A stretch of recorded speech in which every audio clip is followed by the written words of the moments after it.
Howdy, hello, good afternoon, good evening, good morning, whatever the case may be. Wow, this is weird. Now I'm back to this full. I don't know. I'll never understand StreamYard.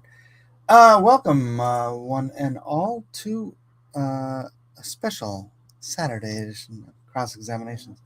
I just want to give an update. This morning we passed our. Here, let me show it at the stage. This morning we passed our goal of 200 books sold or donated.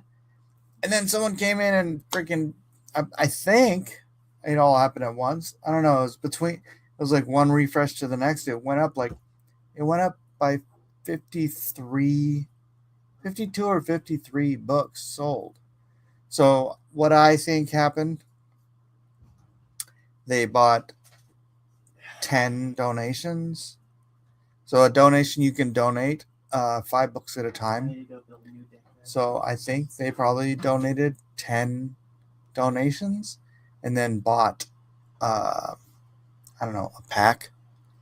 Like maybe the choose your, no, maybe the AFAR book pack. And that was huge. That was freaking awesome. No special for like buying one and donating one. No, you have to, the donations are a minimum of 5 because you're not just donating one book to, you're donating to these charities that are going to be using them. I think my church depends on how many my church gets. If my church only gets, a few, like 5, they'll probably use them in the kids ministry.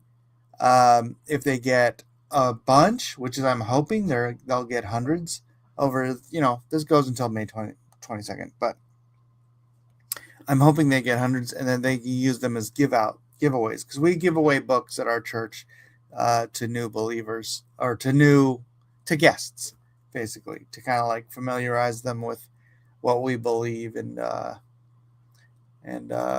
actually we give out Josh McDowell's More Than a Carpenter, which is a sort of an apologetics book that has like all this great apologetics information on why you can trust the Bible. You can hear in my voice. I am tired. I'm just like wrecked. I'm wasted. I went for a walk. I'm still having trouble with my stamina, which is why I haven't been on here all the time. Like remember when I used to do my old campaigns and stuff? Like I'd be on 8 hours a day streaming. So I just don't have it in me. I don't have that. I can't sit here and talk for 8 hours. It's just I can't even talk for more than an hour. I can't even talk for an hour sometimes. Today it's like I feel already strained. I just started the stream. That's probably because I'm exhausted. Like physically, like I had energy earlier, so I'm like, you know what? I'm gonna do my walk, and I'm gonna walk all the way down my block. Which I know, if it wasn't for the stroke, that wouldn't be very difficult. But it's a very slow walk because I can't walk very fast. Given my situation. So I walk slow. My hips start. I'm not gonna sit here. You know what? This is just like me complaining. It's just I'm just saying that like the walk down and then all the way back up my hill. It like physically drained me, and then I'm like, oh, good. I should do a show. But here's the thing: I have to do something now because we're going to a friend's birthday dinner tonight, and I'm making a huge, biggest brisket I've ever made. And I have to start prepping. I told my wife, I was like, I got to start prepping that thing at like 7 to get it ready for 3 o'clock tomorrow afternoon. And she's like, well, do you have to leave before that? I'm like, huh? So probably as soon as I get done with this, I have to go prep a brisket for the oven. It's so much. I'm glad Rip Ascend is taking the brunt of the everything for this because I just don't have it. But this needs to get out. Drug 3PO, what's up, brother? I'm looking forward to this. I am too. I look forward to talking to you about it too, buddy. But yeah, I'm just gonna sit here and complain about being tired because I had a stroke for like all until we're done. Just kidding. Now I get you. Those small achievements mean quite a bit when it's all you can do. It really makes your day.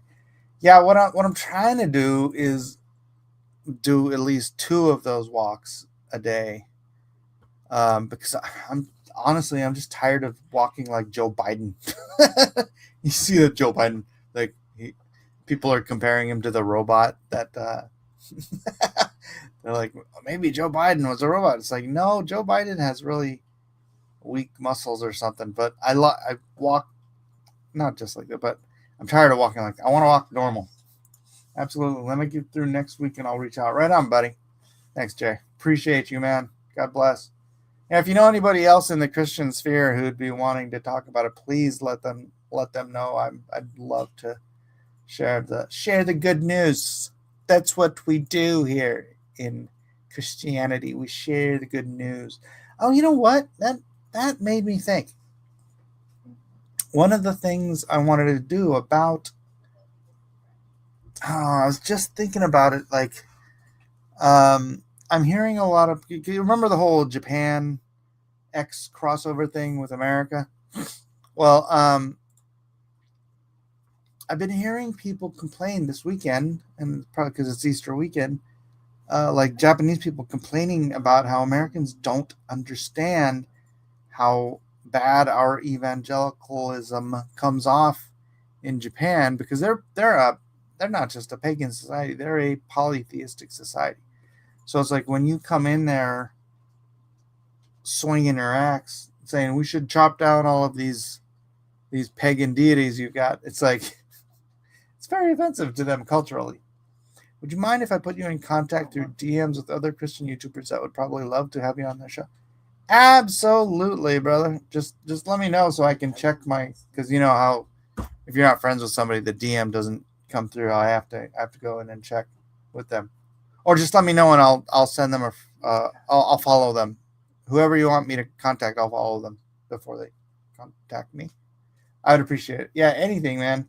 I'll go on anybody's channel. I need to spread the gospel. I think this is the most important thing I'm ever going to do in my life. Like, because this will reach people. It's like the most inoffensive gospel you could imagine, that I can imagine at least. And I mean, I'm going to give this to my mom. My mom's a Buddhist. And I think she'll actually look through it and maybe that'll get through her thick skull. I don't know, but I just think this can be used as such a powerful ministry tool. And that was my son. I just really the more people we can get this in front of, the better. Particularly for the donations part. And I'll just tell you guys. I don't know if I'm supposed to tell you, but like over. Let me see if I can do the math. I think 2/3 of the books sold so far have been donations, which is fantastic. I think it's 2/3. I'm not a math magician.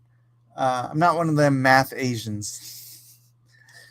But I think 2/3, roughly, of the books sold are going to churches and to Christian Comic Art Society. And that's the idea, right? This is a ministry. We're supposed to be reaching people with the gospel in the most inoffensive way possible, which is getting back to my point about Japan and how do we minister to Japan. And what I was thinking personally was like doing sort of a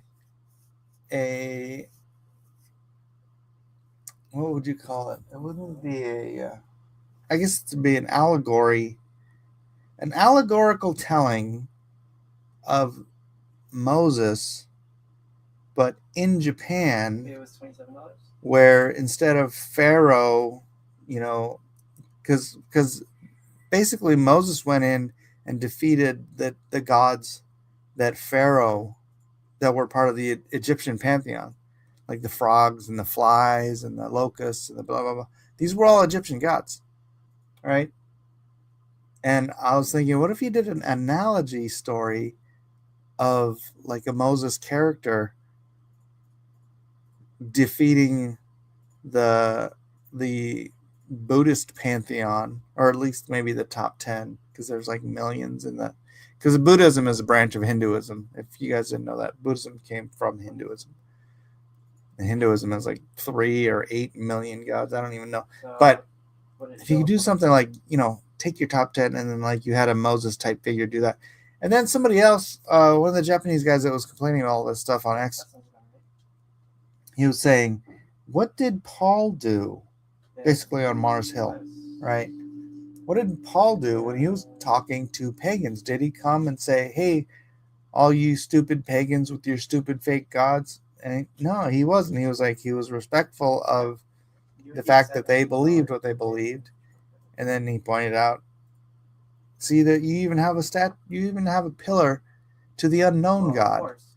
Well, that's the unknown. The unknown God is the one I'm trying to preach to you.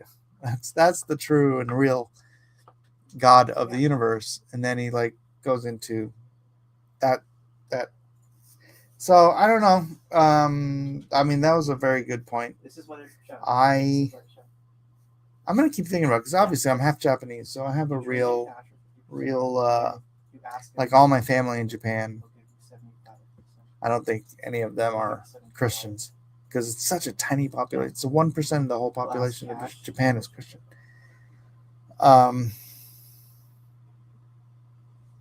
So I don't know. It's something I'm going to percolate about. But if you've got ideas, feel free to leave them in the comments or send me a message or something like that.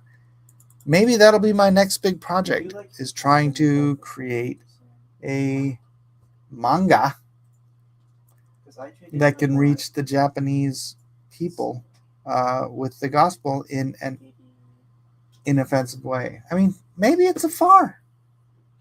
I mean, that'd be fantastic if it was AFAR. Right? So, I don't know. Some feedback.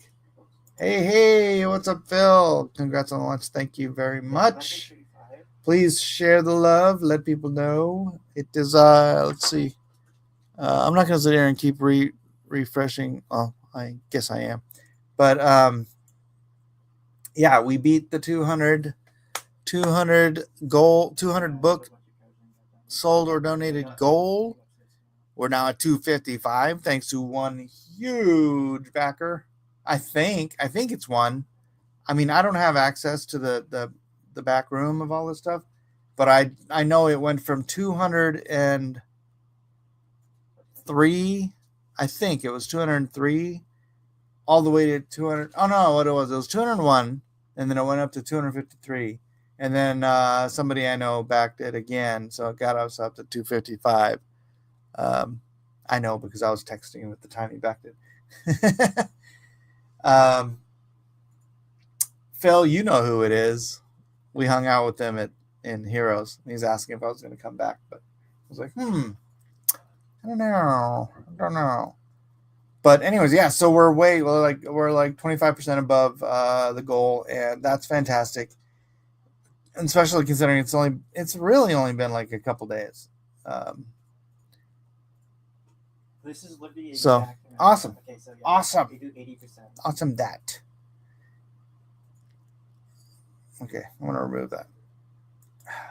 Man, I am wiped. I don't know if I can do. I don't think I can do a whole hour.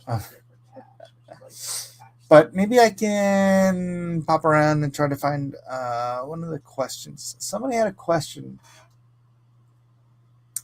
Looking at my beef brisket recipe. I make a heck of a brisket. So much kudos, Mike. Congratulations. Thank you. But let's do some actual cross-examination stuff here real quick.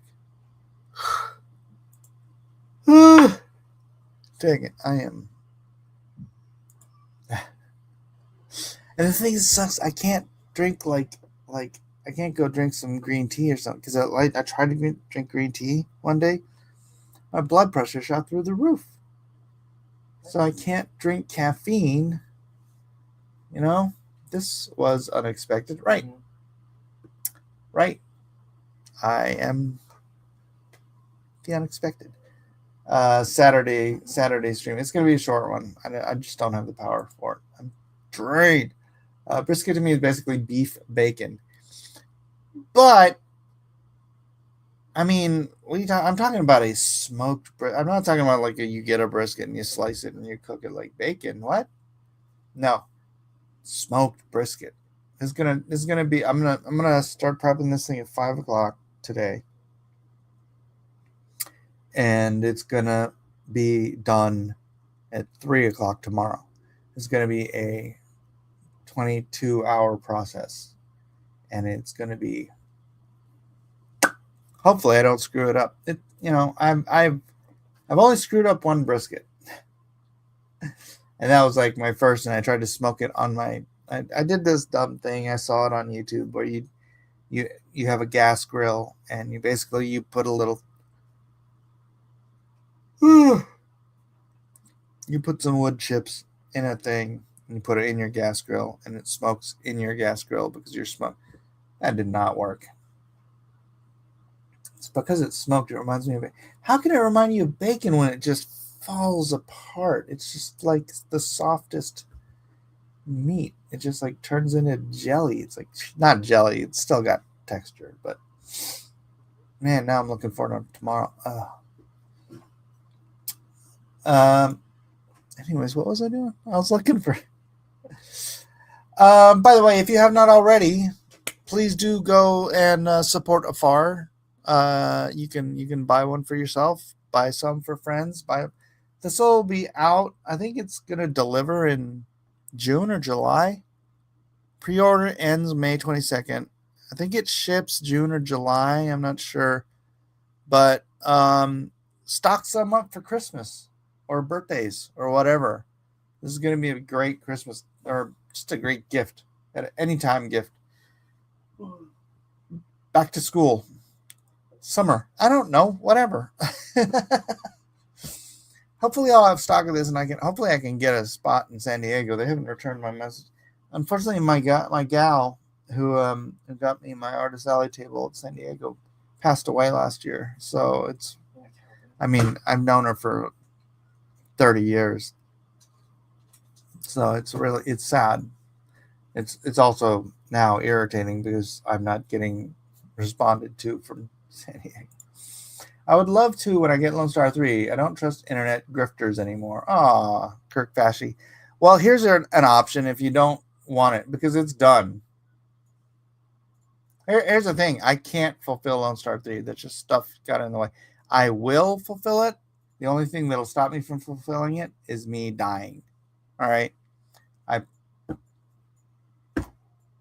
On my honor, Your Honor, I will fulfill it eventually because I'm already 78 pages into the next book or the next Lone Star stuff. So I'm obviously continuing to work on Lone Star. And I can't do anything with that until I fulfill Lone Star 3. But this is a totally different thing. This is completely done. Ripper versus handling everything. If you don't want to put money in my pocket, then just do the donations.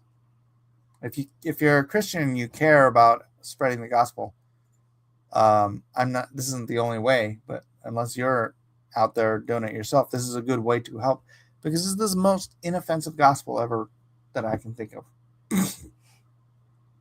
All right, so get one, donate it. If your church, show it to your church. If they think they'd like to be a target for donations, then that'd be great. You can get your church set up for donations of this book too. And on the donated books, I don't make a dime. And I told him I didn't want to make a dime on the ministry part of this. Only if you want like a hardcover or a softcover for your own personal collection,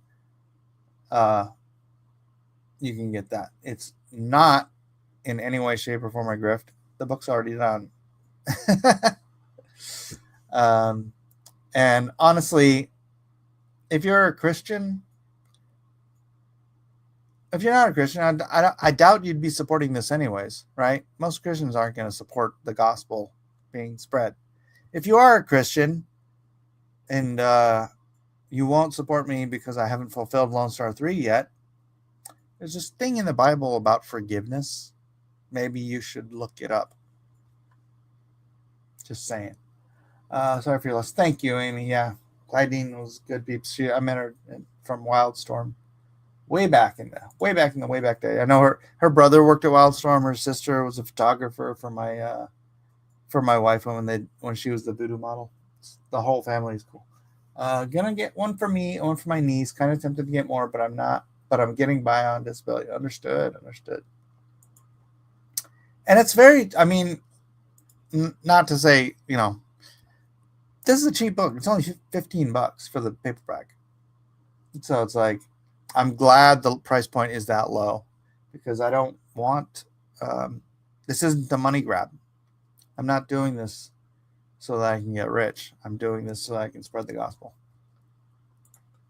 Maybe some water with apple cider vinegar could help with the sleepiness. Well, that. Oh, you know what? I haven't taken I usually take a bunch of stuff that. A bunch of vasodilator stuff. I took my cacao. It's high flavanol cacao powder in it. It's a vasodilator, which is supposed to increase your oxygen flow and make you more alert. But I haven't taken all my other pills yet. It's like garlic, aged garlic, cayenne pepper, natto kinase, all these vasodilators. Trying to clear my arterial plaque so that I don't have to deal with getting another stroke. So naps are amazing. I don't know, Mike. I kind of want to be offensive. Well, we're offensive on our own, but and the truth is offensive enough without us being more offensive about it. Oh, hi, Mike. Hey, Joe. Intense shift of forgiveness. God does that, right? And we're supposed to try to be like God. It'll still be there in the future, right? Not the hardback, only the softback. The soft cover will always be available. I think that's how it's working. I mean, I'm honestly, dude, I think when this book gets in front of people, that's the easiest sell. That's the easiest sell for this thing, is getting it in front of people and selling it, right? But the pre-orders like this, you have to go by just a few pictures. I mean, you can go on the Webtoons and look up AFAR the Adorable. You can read the whole thing, except I haven't uploaded the final strip. But you can read the whole thing for free and see if you like it. But really, just having that thing in your hand, I mean, just like,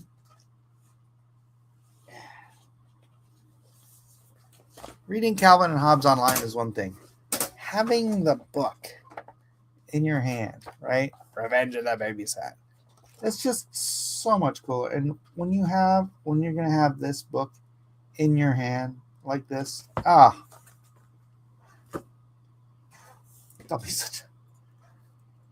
it'll be so easy, so much easier. And so yeah, I think we're gonna have to have that available like all the time.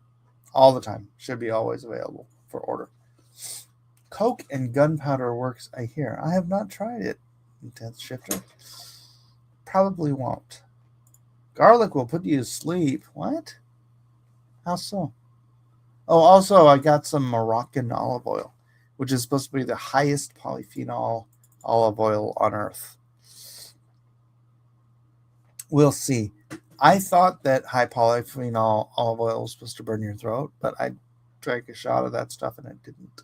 So, but also it's supposed to be good for blood pressure and stuff. Anyways, where am I? I'm on this. Let me grab a new window. Let me see if I can tackle a question before our goal met. Let's go. Okay. Clever moniker. He says,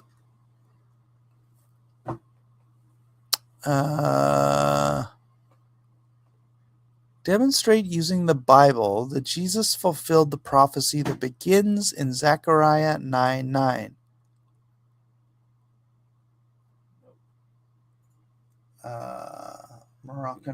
Moroccan machine oil. There's only one good olive oil, and that's Greek.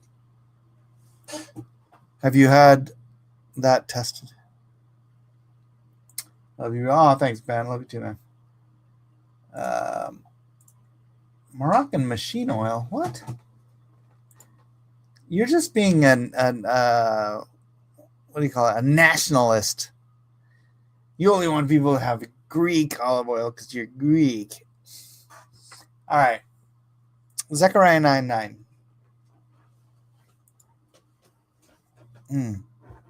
Also, my throat has been hurting me for like a.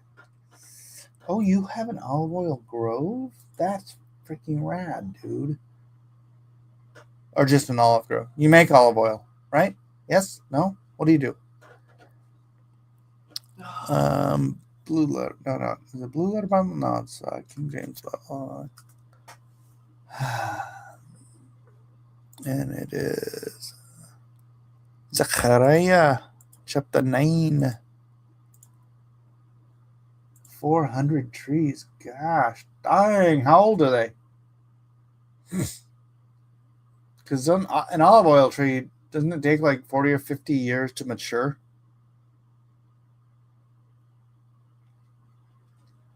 And that's what the Romans did around the Mediterranean. Because, they built the roads. What they would do is they would build the roads and they would plant olive oil or olive trees next to the roads. And they would basically lease out the road repair along with the olive oils. They'd say, you guys can have all of the olives from this stretch of road if you maintain the road. So it's like farmers or olive oil manufacturers, whatever, would be like, yeah, we'll do that.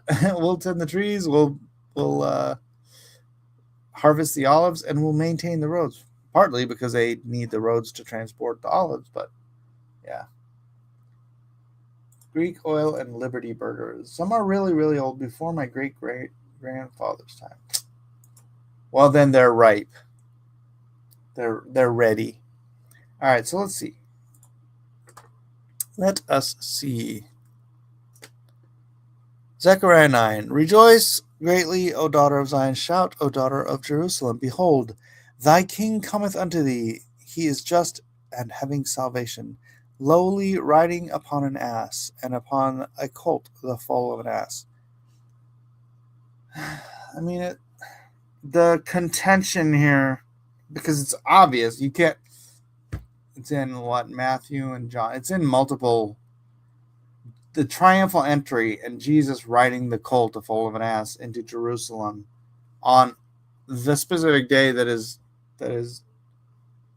prophesied here is very obvious and well known.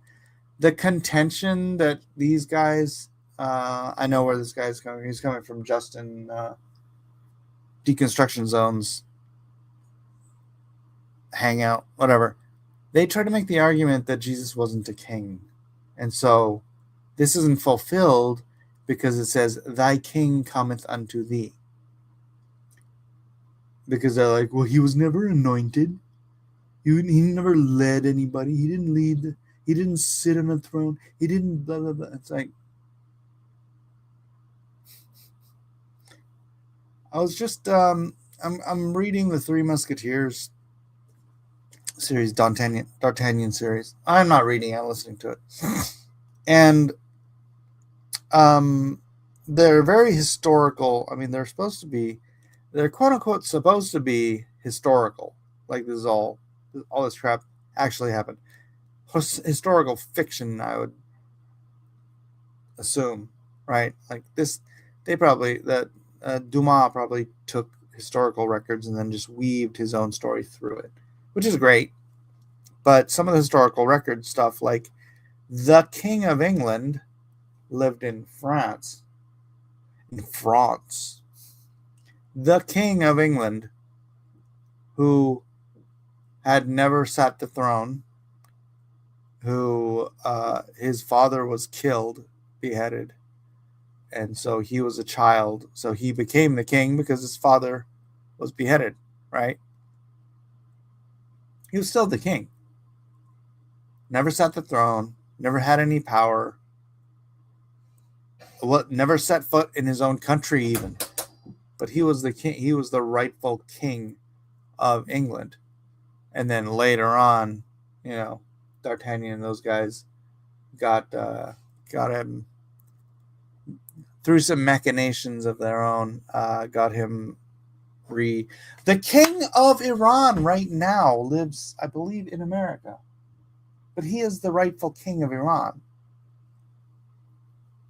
You don't have to be coronated and sit on a throne and run an army, run a budget, hold a scepter, all that stuff. You can be born a king in just real life, in normal historical and current events. You can be born the king of a country, even if you don't hold power there. When the wise men from the east, I personally believe they were Zoroastrians, came, who did they ask King Herod about? He who was, let's hear it, born king of the Jews. That's who he was asking about. That's what got Herod all liberty gibbeted, right? He's like, wait, what? I'm king of the Jews. But he wasn't born king of the Jews. He was installed as king. So, but he who was born king of the Jews, his kingship, first of all, it's everlasting. But his kingship as a human being started when he was born. He was born king of the Jews. This whole argument that you have to be anointed with oil, you have to be blah, blah, blah. No.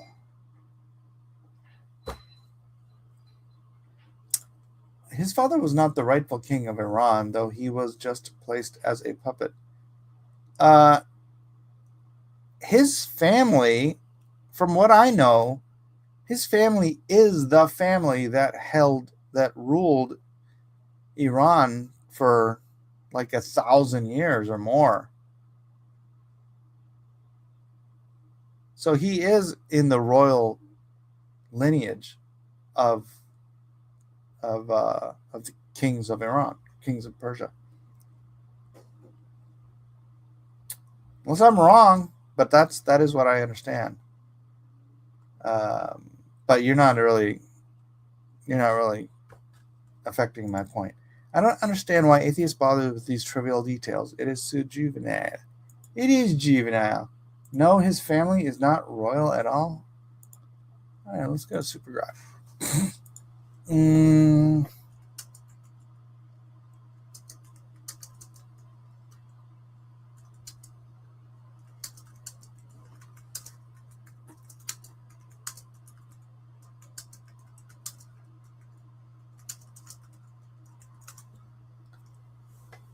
Dun, dun, dun, dun, dun, dun. Oh. Oh, you're right. No genealogical link to ancient dynasties. Who was? Is there a surviving link to the ancient dynasty?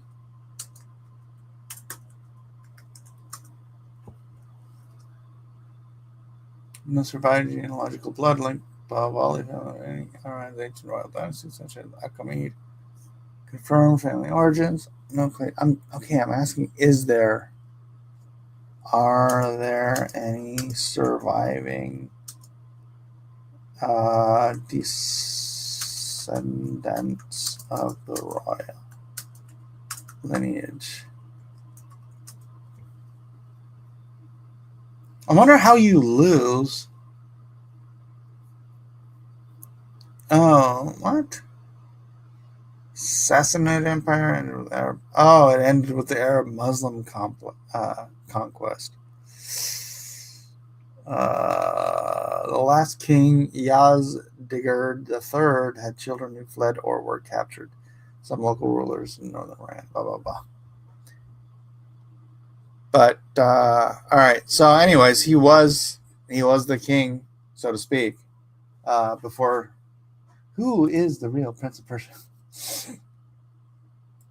Well, Okay, that's another thing. Is he part of an ancient royal family, or is he installed like Herod was installed, right? Would you have been like, "Hey Herod, you're not the king"? Probably not. Or usurpers. I don't want to do. I'm trying to think of um, actual usurpers in history. Um, I mean, Charlemagne just kind of came out of nowhere, right? Charlemagne wasn't part of any royal lineage in France, was he? But he became the king. Hell, he practically became pope.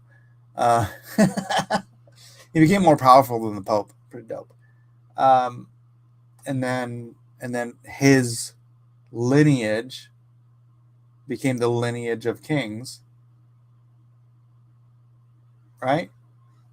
So if he was a king, then his lineage is the lineage of kings, at least as long as the people are okay with it. And it sounds like a lot of the Persian people want the Shah's son installed, at least temporarily, as the new king. You're against Iran getting what is your position, Joe? I don't even know. That's why it's important that Jesus was in the lineage of David, the tribe of Judah, right? Charlemagne was the strongest barbarian around. Basically, but that propped him up as king, right? You can, no matter how you get there, if you're recognized by the people as a king, you're the king. And if it's a king, then it's a royal, and it becomes, then your children are born as royal descendants. I think that the people of Iran should elect their government. I wonder what percent of. That's another question. What percentage of Iranians are Persian?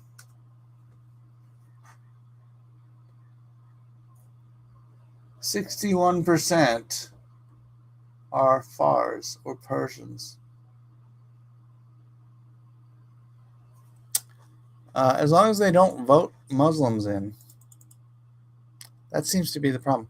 Or even if they vote like secular Muslims or moderate Muslims, as long as they're not voting in freaking Ahmadinejad Muslims. That is a problem in the Middle East, where you give them democracy and then they vote in Hamas, right? Hezbollah. Oh yeah, let's because we're all Muslims, let's vote in the extremist Muslims and spend all of our money on missiles to try to take out the Jews. I'm sorry, I'm so confused. I don't know who to believe anymore. I want to believe we are working toward the best outcome for the people. Yeah, that's what I want to believe too. And that's what I do believe. I mean, did we bomb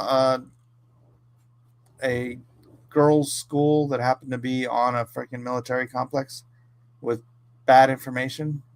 Maybe. I don't know. Do we actively target children and innocent people? No. So if we did bomb it, it was an accident. But people are like, oh, look, you're the terrorist. No, terrorists are the ones that do that on purpose. And they don't do it to destroy a military target. They do it to strike terror in the population. We don't want to strike terror in the population. We want to strike terror in the leadership. We want to be able to just crush the leadership and make them incapable of fighting this war or fighting. Honestly, just give the Persians weapons. This is their war. We've taken out the big, I don't know what percent. We've taken out a large percentage of their big arsenal, right? So if it's a ground war, it's got to be a ground war. And obviously the Persians got balls, because They went in, even though they knew they were going to get mass executed, and they had nothing. They just had fists in the air. Or maybe they had some Molotov cocktails. Who knows? And they were going up against guys with machine guns and sniper rifles, and they knew it, and they did it anyways. These people would pick up guns. If we drop off a bunch of M16s, whatever, that's how you know that we can give them good American guns, Jewish guns. Give them some Uzis. Give them some American guns so that they can tell the difference between themselves and the bad guys. Because the bad guys are all going to have Kalashnikovs, right? AK-47s. I know. Weird place to take it. But, yeah, I believe, Trump's just trying to take out a really bad dictatorship, which has been a problem since 1979. So, and it's a funny thing. Is like people are like, but Trump's always said no war, no war. Trump has been on about Iran since the 80s. They took over in 1979. Trump has been anti-Iranian, anti-mullah, the biggest funder of terrorism in the world since the 1980s. Since he was, probably my age. No, just kidding. He was since he was younger than me, since he was like in his 30s or something. So this is not inconsistent with what we all voted for. If y'all just thought Trump was like, I'm never going to do any war type stuff ever. That's not what he ran on. He literally was saying, I'm going to bomb the crap out of Iran. Trump doesn't know what he's doing. His only good perk was that he was anti-war. See, there you go. You missed the last 50 years of him talking about Iran, apparently, so that you can hold on to this. He's just anti-war. No, he's not anti-war. He's against these endless wars. He doesn't want to be in Iran for 20 years. But stuff has to happen. I loved what he in Venezuela. He just went in. Boop. Was that an act of war? Yeah, it was. Was it freaking awesome? Yeah, it was. If he Trump as a private person and Trump's programs are a separate thing.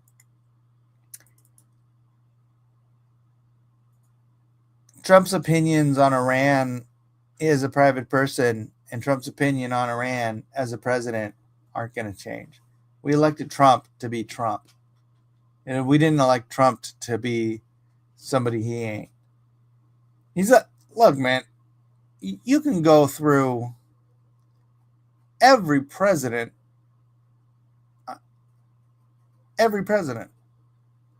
There's never been a president who did so much of what he freaking said he was going to do on the campaign trail as Trump. Trump didn't run advertising a war in Iran. He didn't hide it.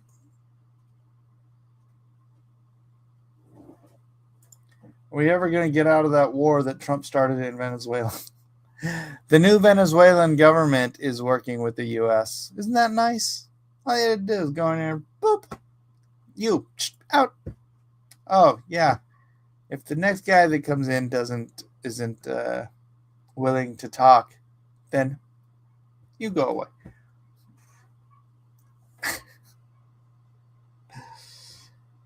Honestly, that's such a ballsy move. Taking out Maduro. And look, here's the thing. I think the people who are like anti what Trump did in Venezuela and anti what Trump did in Iran, you guys don't know any Venezuelans or any Iranian people.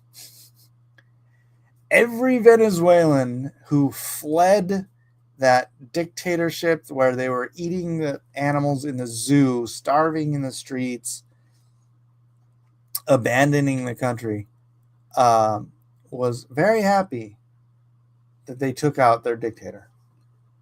I'm going to say 99% of the Iranian. I grew up with an Iranian family. I mean, I wasn't part of their family, but they were friends of our family. We knew this stuff going back to the 80s. So did Trump. Trump probably dated an Iranian woman for all I know. That's where he got his stuff. No, man. The man said he was against any war and intervention in the Middle East, and then someone forced him to eat his words. I'm happy with this because I have Iranian friends. I'm happy with Venezuela because I have Venezuelan friends. My friend Tio had to escape Venezuela, where, by the way, he was a fantastic artist. He actually colored AFAR. The first 30 pages that are colored, that was Tio. He did that in Venezuela, but he finally escaped Venezuela and came up and lives here in good old US of A, and is now happy. I think he's got a girlfriend. But anyways, Mike, your Iranian friends are not Iranian anymore. No, they call themselves Persian. And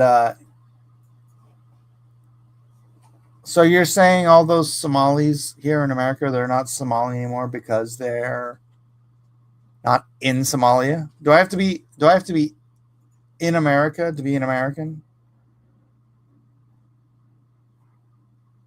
Greek, if you Joe, if you move to America, are you no longer Greek?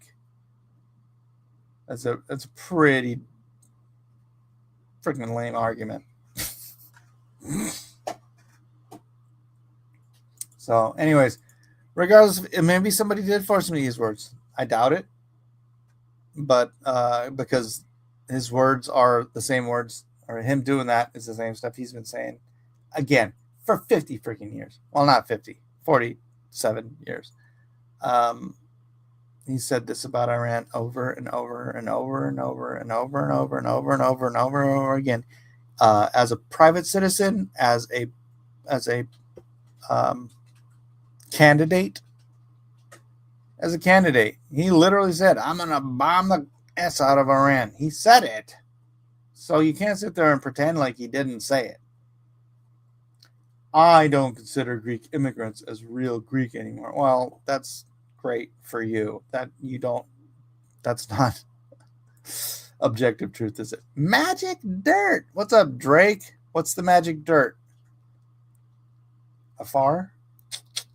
Are we talking about AFAR? Oh, there's my wife. She's hiding. Yeah. It's not. It's full. It's full. Don't we have another one?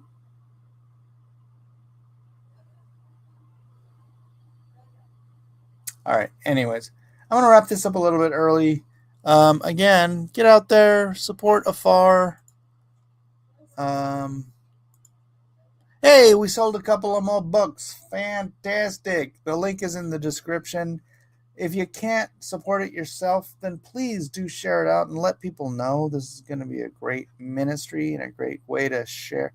Great way to make it easy to share the gospel and to teach your young ones the gospel.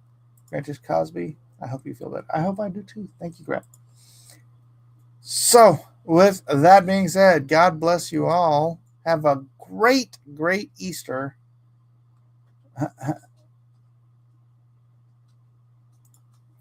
No, that is not objective, Joe. I'm not going to even play with it anymore. All right. God bless you guys. We'll see you on the next exciting episode.